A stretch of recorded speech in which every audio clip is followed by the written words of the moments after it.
That's a sea fan. Looks like a big fan when they sway back and forth. Yep. Number sea fan. Sea whips is a brown fluffy one. The barrel. Hard coral. Looks like all these rocks and boulders down here. As we get down deeper, we'll have a lot bigger sea fans. And more of the purple tube sponges.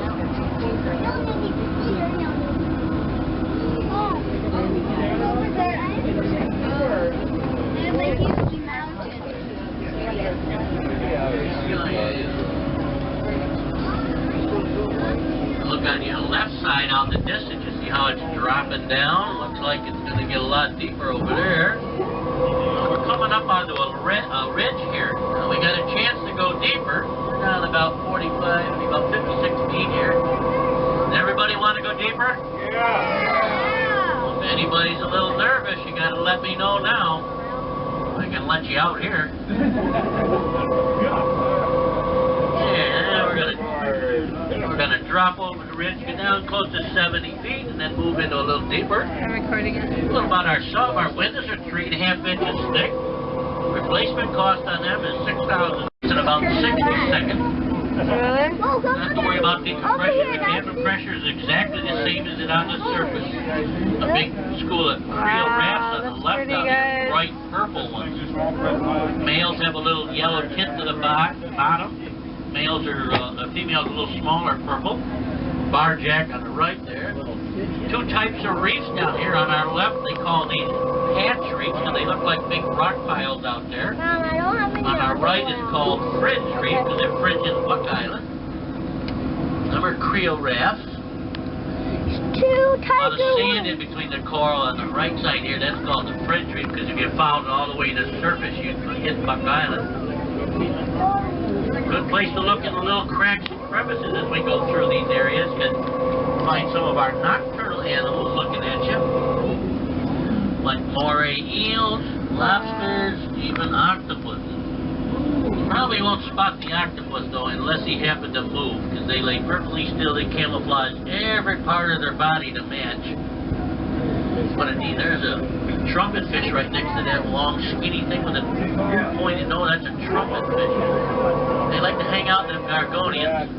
That's a Spanish hawkfish that's blue and the yellow bottom. Sandtile fish, long skinny silver one right straight out here. Another one here on top of the coral. Keep an eye out into the different areas here, a little bit of everything. In the water. Now you might not spot our lobsters, though. They're not like the main lobster with a big claw pincher on them. Ours don't have that. They got two long spiky antennas on the top of their head. What do you say, Adrian? Called langusto or spiny lobster. They are very tasty though. I like to call them, they look like cockroach on stilts. Here's an area we call Snapper Valley. It's a tight fit for the submarine. You don't think we're tight on one side? Look over your shoulder on the other side. Look at all this stuff. Look at that side. Look at. Now you can really look in the cracks here. On your left, once you get in there, there's a lot of big sea fans on that. Look up as well, things happen on top. There'll be some big brain coral on the left too, purple tooth sponges.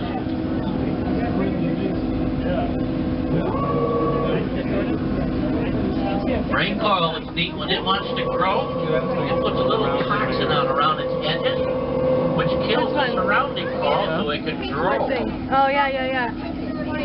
It grows about a ½ inch a year, very slow. There's Oh, look at the fish. These are looking fish down there. Big ones with the yellow tails on them.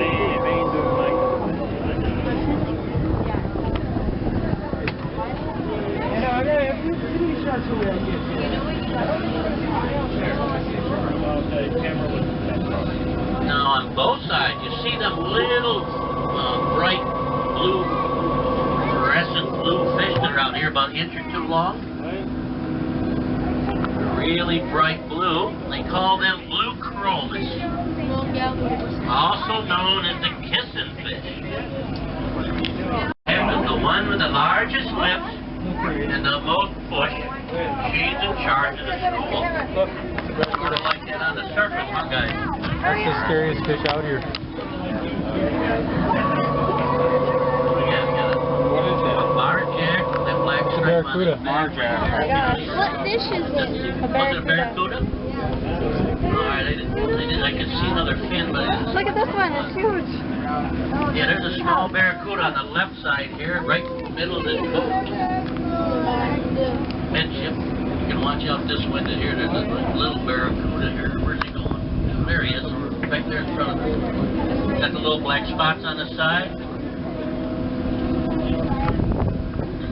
Now this is an area we call the Michelle. The reason is we had a 40-foot fishing vessel sink here about 23 years ago. It laid on the right up here for a lot of years until these hurricanes had broken up, and now we'll find it scattered all over the bottom. The two engines are here on the right. If you look down right now, you'll see two marine motors. They're getting covered up pretty good with coral. That's the original resting spot. Well, look at that We'll be running into the kitchen sink, stove, prop, pipes. A lot of the coal is scattered around down here too. Now on that blue crocus I was telling you about, speaking of kissing, this would be a great opportunity to turn to one of your loved ones and give them a kiss. I got a good reason for that, and I'll explain it in a second after you get your kiss. Look at that. This will probably be the deepest kiss you'll ever get. It also could be the lowest point in your vacation. A lot of people ask why we don't come down and clean up this mess. There's the kitchen sink on the right, looks low.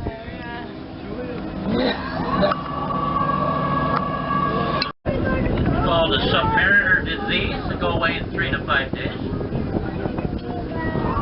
Watch sunlight.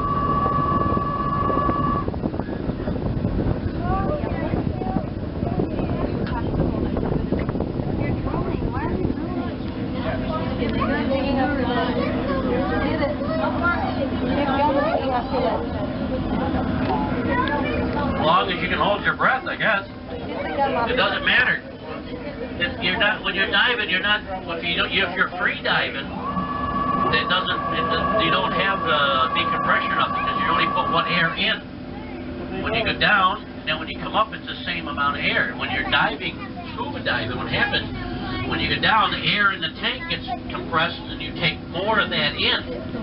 Then when you come up, the air expands. But if you're only using the air you dive with, that's why in South Pacific you watch them pro dive. The guys will take a big rock and they'll jump off and just slide to the bottom with one breath of air. And the stingray on the right, just going by one. You see some flat purple fish out there. There's an angelfish out there. There's some about 6-inch long flat fish called blue tang. Some of you might know them by a different name. In Finding Nemo, Dory was a blue tang. Don't find any clownfish here though. They're all in the Pacific, where the water's colder.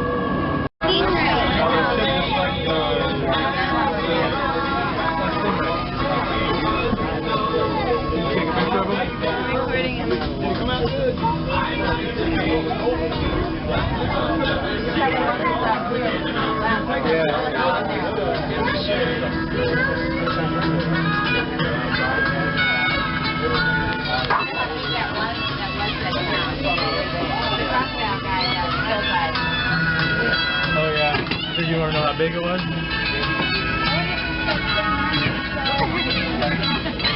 Look